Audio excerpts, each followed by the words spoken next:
Chapitre sur les statistiques. Alors on va commencer par les fréquences et la moyenne, et on va commencer notamment par des définitions. Ce sont des mots que vous connaissez peut-être déjà un petit peu. La moyenne, je suis sûr que vous connaissez, puisque c'est ce que vous utilisez quand vous faites les bulletins, tout bêtement. Donc je regarde la définition. La moyenne d'une série de données statistiques est égale à la somme de toutes les données divisées par l'effectif total. Quant à la fréquence d'une valeur, c'est égal à l'effectif de cette valeur divisé par l'effectif total.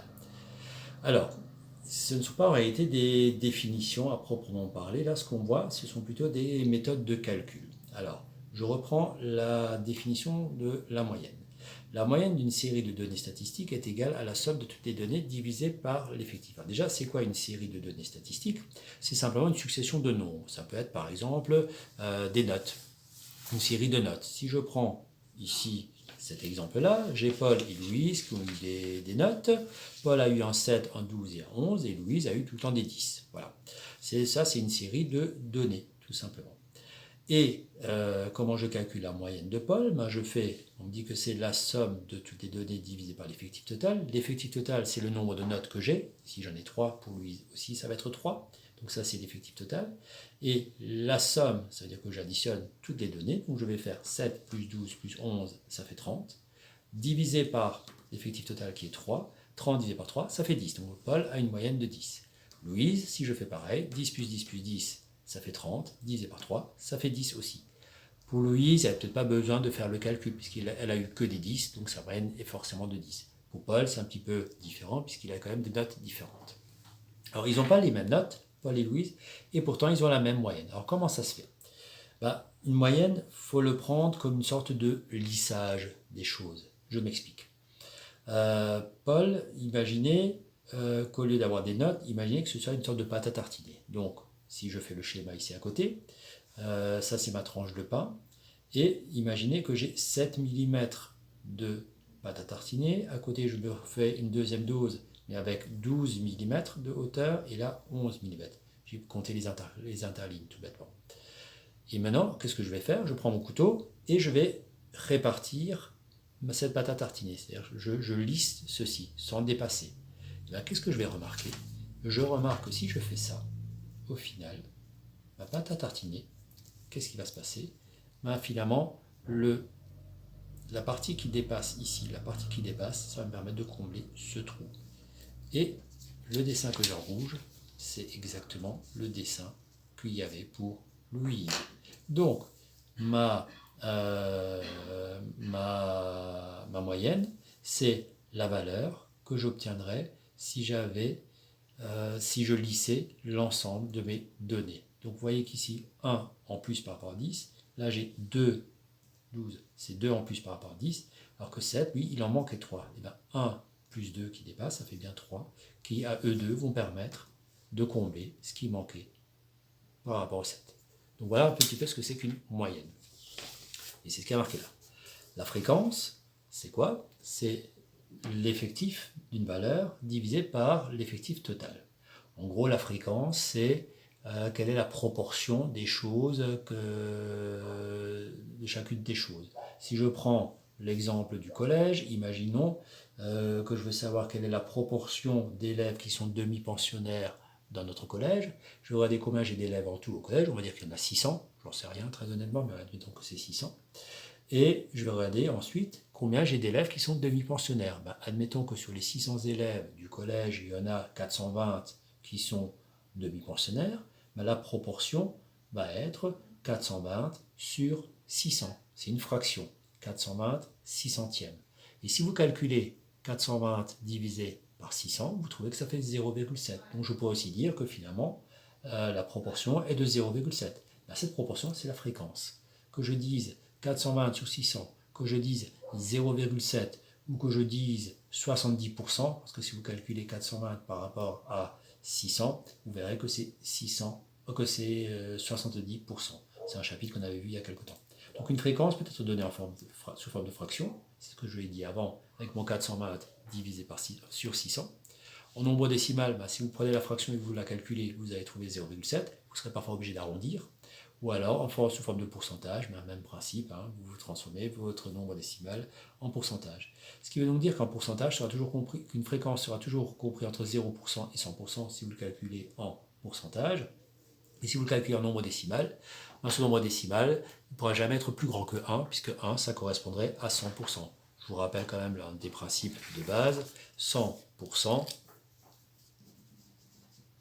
ça veut dire 100 sur 100, et ça fait bien 1. D'accord? Donc le 1 va correspondre au 100%. Voilà. Prenons ici un exemple avec ici un groupe d'élèves qui font du K2. Et donc, qu'est-ce qu'il y a? On me demande ici l'effectif total. L'effectif total, c'est combien d'élèves participent en tout. Donc, j'ai 3 élèves qui ont 11 ans, 7 élèves qui ont 12 ans, 11 élèves qui ont 13 ans et 6 élèves qui en ont 14. Ça me fait combien d'élèves en tout? Donc, je vais calculer le total. 3 plus 7, ça fait 10, plus 11, 21, plus 6, ça fait 27. J'ai 27 élèves qui participent à mon activité. Ce sera ça mon effectif total. Comment on va calculer la moyenne de l'âge? Je ne vais pas faire 11 plus 12 plus 13 divisé par 14. Alors effectivement, avant j'avais fait ça avec Paul. Avant j'avais fait 7 plus 12 plus 11 et j'ai divisé par 3. Il y a une petite différence par rapport à avant. Avant, Paul avait eu un 7, Paul avait eu un 12 et Paul avait eu un 11. Ici, avec mes âges, je n'ai pas un élève qui a 11 ans, un élève qui a 12 ans, un élève qui a 13 ans et un élève qui a 14 ans. J'ai 3 élèves qui ont 11 ans, j'ai 7 élèves qui ont 12 ans, j'ai 11 élèves qui ont 13 ans et j'ai 6 élèves qui ont 14 ans. Ce qui veut dire qu'en réalité, je n'ai pas 4 âges, j'en ai en réalité 27 des âges. J'ai 27 élèves en tout. Sauf que mon 11, il va compter 3 fois. C'est comme si j'avais 11 ans, 11 ans, 11 ans. Et après, j'ai 12 ans, 12 ans, 12 ans, 12 ans, 12 ans, 12 ans, 12 ans. Et le 13, je vais l'avoir 11 fois. Donc je vais avoir 13 ans, 13 ans, 13 ans, 13 ans, etc. 11 fois. Et le 14 ans, je vais l'avoir 14 ans, 14 ans, 14 ans, 14 ans, 14 ans et 14 ans. Donc je vais, pour calculer la moyenne, je pourrais faire bien sûr 11 plus 11 plus 11 plus 12 plus 12 plus 12 plus 12 plus 12 plus 12 plus 13 plus 13 plus 13 plus 13 plus 13, etc. Il disait pas 27. Si je me montre un petit peu plus malin, mon 11 qui va apparaître 3 fois, je vais faire 3 fois 11. Le 12 qui va apparaître 7 fois, je vais faire 7 fois 12. Le 12, il apparaît 7 fois. Le 13 ans qui va apparaître 11 fois, je vais faire 11 fois 13. Et le 14 qui va apparaître 6 fois, j'additionne tout ça. Et ce nombre-là, pardon, je vais le diviser par le nombre d'élèves total, c'est-à-dire par 27. Alors soit j'écris un gros trait de fraction et j'écris donc trait de fraction 27, ou alors je fais diviser par 27, mais par contre ne l'écrivez pas comme ça. Parce que si vous vous souvenez des règles de priorité, si je l'écrivais comme ça, qu'est-ce que je ferais en premier? Je ferais d'abord 3 fois 11, je ferais d'abord 7 fois 12, je ferais d'abord 11 fois 13, je ferais d'abord 6 fois 14, divisé par 27. Or, le divisé par 27, je veux le faire à l'ensemble de ce calcul. Donc il faut que je mette ici absolument une parenthèse. Pour ces intermédiaires-là, je n'en ai pas besoin puisqu'on sait qu'on fait de toute façon d'abord la multiplication. Mais pour le total, ici, pour ce total-là, je dois faire diviser par 27. Et donc si vous le faites à la calculatrice, pensez à la parenthèse. Très souvent, les élèves, ils l'oublient et du coup, on obtient des résultats un petit peu farfelus. Là, il est évident que la moyenne d'âge ne va pas être très grande. Elle sera forcément plus grande que 11 ans et plus petite que 14 ans. Mais on ne va pas trouver 103 ans. C'est pas possible. On n'a que des jeunes, entre guillemets. Donc, on aura certainement un âge qui sera entre 11 et 14 ans.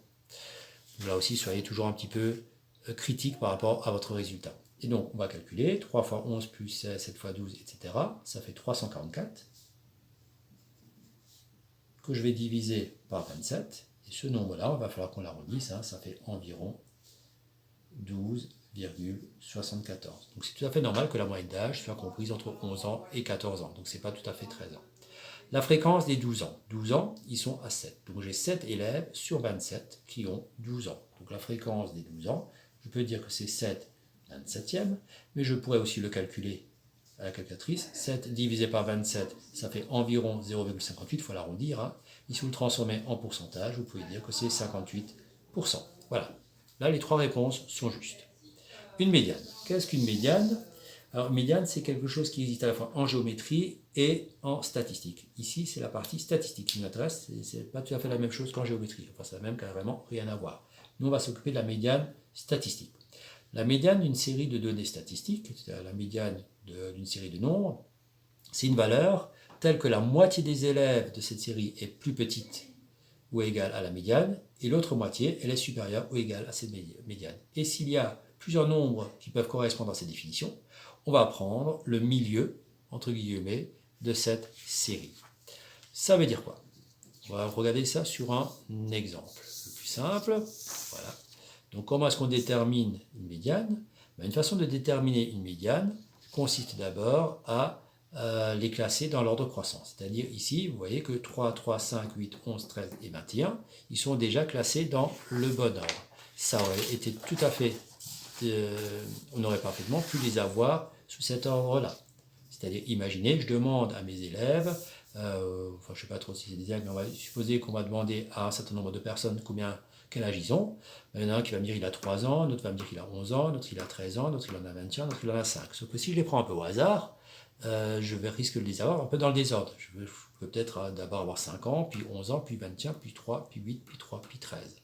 Je peux les avoir dans cet ordre-là. La première chose à faire quand on veut calculer la médiane, il faudra d'abord que je les classe du plus petit au plus grand. Pour la moyenne, je m'en fiche. Si je voulais faire la moyenne, je ferais 5 plus 11 plus 21 plus 3 plus 8 plus 3 plus 13, et je diviserais par 1, 2, 3, 4, 5, 6. Je diviserais par 7.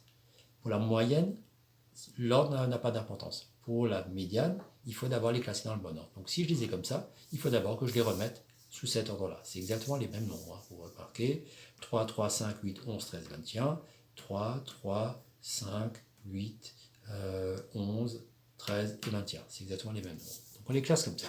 Et donc la médiane, ça va être quoi? Ça va être la note du milieu.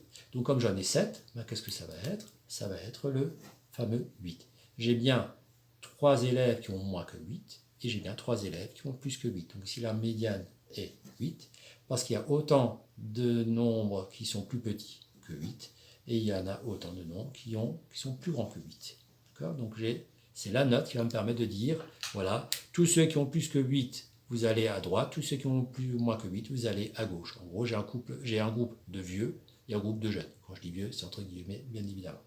Ou alors si c'était des notes, je pourrais dire, voilà, tous ceux qui ont plus que 8, vous êtes dans le groupe des, entre guillemets, forts. Tous ceux qui ont moins que 8, vous êtes dans le groupe des faibles. Vous voyez, si c'était des tailles. Tous ceux qui ont plus que 8 cm, vous êtes dans le groupe des grands. Tous ceux qui ont moins que 8 cm, vous êtes dans le groupe des faibles. Et le 8, lui, où c'est qu'il va? Ben, ça, on ne sait pas trop. Puis ici, j'ai un autre exemple. J'en ai, vous voyez, qui sont déjà bien classés. Donc 21, 23, 23, 23, etc. J'en ai 1, 2, 3, 4, 5, 6, 7, 8. Et donc là, si je voulais prendre le milieu, il serait là. Voilà. Si je prends la note qui est là, ben, j'ai bien 4 résultats qui sont plus grands et 4 résultats qui sont plus petits. Sauf que ici, je n'ai pas de note. Alors, entre 23 et 26, il y a une infinité de notes. Alors vous allez me dire, il n'y a pas une infinité, il y a 24 et il y a 25. Oui, mais ça pourrait être un nombre à virgule. J'ai par exemple 24,5 aussi qui marcherait. J'ai 24,7, j'ai 23,1, j'ai 25,8, j'ai 23,8653. 653. Vous voyez, j'ai vraiment une infinité de nombres entre 23 et 26. Et bien, dans cette situation-là, qu'est-ce qu'on va prendre? On va simplement prendre le milieu de 23 et de 26. Alors le milieu de 23 et de 26, pour le trouver, il suffit de faire 23 plus 26, entre parenthèses, ça fait 49.